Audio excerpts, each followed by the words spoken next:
Hello, my dears. Welcome to my channel, The Story Time.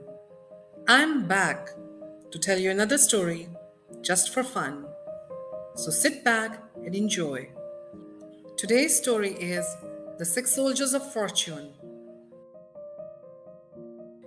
There was once a man who was jack of all trades. He had served in the war and had been very brave and bold. But at the end, he was sent away by the king with only 3 coins and his retirement. He was very unhappy. I'm not going to stand this, said he. Wait till I find the right man to help me, and the king shall give me all the treasures of his kingdom. I'm certain. Full of anger, he went into the forest. In the forest, he saw one big man standing there by 5 trees which he had rooted up as if they were the stalks of corn. He carried them all at the same time, calling them a bundle of sticks. The man was shocked to see his strength. The man said to him, "Will you be my man and come along with me?" The big man said, "Yes," and he tagged along with him. "Two such as we can stand against the whole world," said the man. When they had gone on a little while, they saw a huntsman who was taking a careful aim with his rifle. "Huntsman," said the leader, "what are you aiming at?" "2 miles from here, there sits a fly on an oak tree. I mean to put a bullet into its left eye," said the huntsman. The leader was surprised by his excellent eyesight and his skill of shot. "Oh, come along with me," said the leader. "3 of us together can stand against the whole world." The huntsman gave his consent. The 3 of them traveled till they came to a place with windmills, whose sails were moving briskly, and yet there was no wind blowing. "Well, I cannot think what makes the windmills turn without any wind." He went on with his followers for about 2 miles further and saw a man holding one nostril and blowing with the other. "What are you doing?" said the leader. "Well, 2 miles from here, there are 7 windmills. I'm blowing and they are going round." The leader was very surprised. "Oh, go with me. The 4 of us can stand against the whole world," cried the leader. The blower went along with them. After some time, they met a man standing on one leg and the other leg taken off. "You seem to have a handy way of resting yourself," said the leader. "I'm a runner, and in order to keep myself from going too fast, I have taken off a leg. For when I run with both, I go faster than a bird can fly." The leader was shocked again. "Oh, go with me. 5 of us together may stand well against the world." So they all went together, and it was not long before they met a man with a little hat. "What's with your hat like that?" asked the leader. "I dare not put it straight, because if I did, there would be such a terrible frost that the very birds would be frozen and fall dead from the sky to the ground," he answered. "Wow. Oh, come with me," said the leader.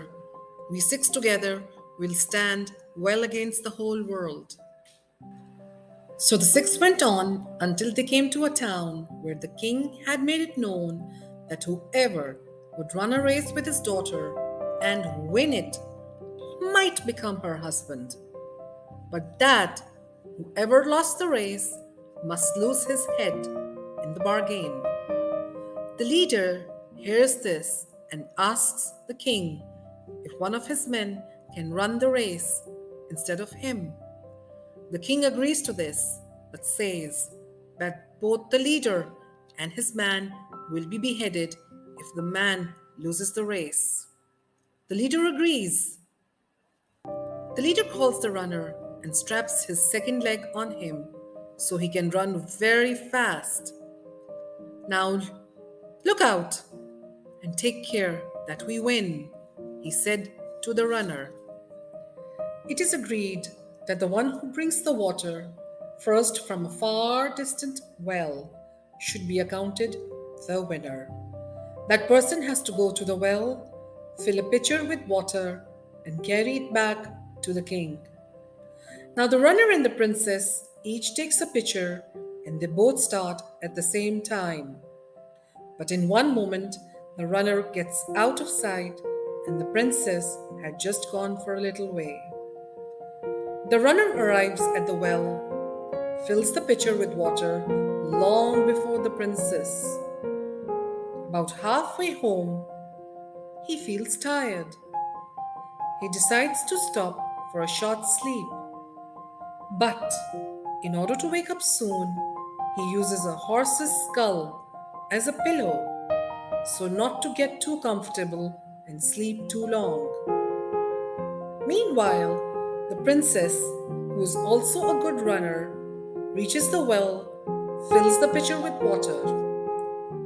She was hastening back when she saw the runner lying asleep. The day is mine, she says, with much joy, and she empties his pitcher and starts running back. Fortunately, the huntsman, who was standing at the castle wall, sees everything with his sharp eyesight. No, no, we must not be outdone by the king's daughter like this, he says. He loads his rifle and takes a good aim and shoots the horse's skull from under the runner's head without doing him any harm. The runner wakes up and sees the pitcher standing empty and the king's daughter far on her way home. But not losing courage, he runs back to the well, fills it again with water, and gets home 10 minutes before the king's daughter. The king is vexed, and so his daughter, as she is beaten by a common man. The princess doesn't want to marry him. Don't worry, my daughter. I have a plan. Do not fear, but we will get rid of them forever, said the king. Then he goes to the 6 men with his hidden evil plan and tells them that a feast has been prepared for them in a room with iron walls and an iron floor, with a table set out with the costly food. But the room is above the kitchen. Now go in there, eat, enjoy, and make yourselves comfortable, said the king. After the 6 men go inside, the doors are locked and bolted. The cook is then ordered to start a very hot, big fire beneath the room. The room begins to grow warmer and warmer. The 6 men try to unlock the doors, but found them locked. They realize that the king was trying to kill them. He will not succeed. I will bring on a frost that will make fire feel ashamed of itself and creep out of the way, said the man with the little hat. After an hour or two has passed, the king orders to open the doors, as he thinks that they must all be dead. But to his utter shock, they are all well and quite ready to come out so they could warm themselves. The king thinks of another plan, and he calls the leader and says, "If you give up the right to my daughter and take the gold instead, you may have as much as you like." "Certainly, let me have as much gold as my servant can carry, and I will give up all the claim to your daughter." The king is happy and agrees with the leader. The man who is sent to collect the gold is the strong one. The strong one is able to carry as much gold as is brought to him in 7,000 carts. It was all the gold in the kingdom. The strong one just picked up all of the gold and went back to his comrades. When the king realizes that the 6 men have taken all the wealth of his kingdom, he becomes very angry. He sends 2 regiments of soldiers to take back the gold. The blower, who is with his friends, sees them coming. He breathes out from one of his nostrils. The wind that he creates carries all of the soldiers up in the air and scatters them for miles. When the king finds out what has happened to his soldiers, he decides not to pursue the 6 men anymore and to let them keep the gold. So the 6 men carry home their treasure, divides it among them, and live a very happy life. The end. The story has finished, but do let me know who was your favorite character. Thank you so much for watching and listening. I hope that you liked the story. If you like my video, do give it a thumbs up. Don't forget to share it with your friends. Hit the subscribe button so you can listen to my next story. Till then, take really good care of yourself. Do share your precious opinion in the comments. Would love to read your views and ideas.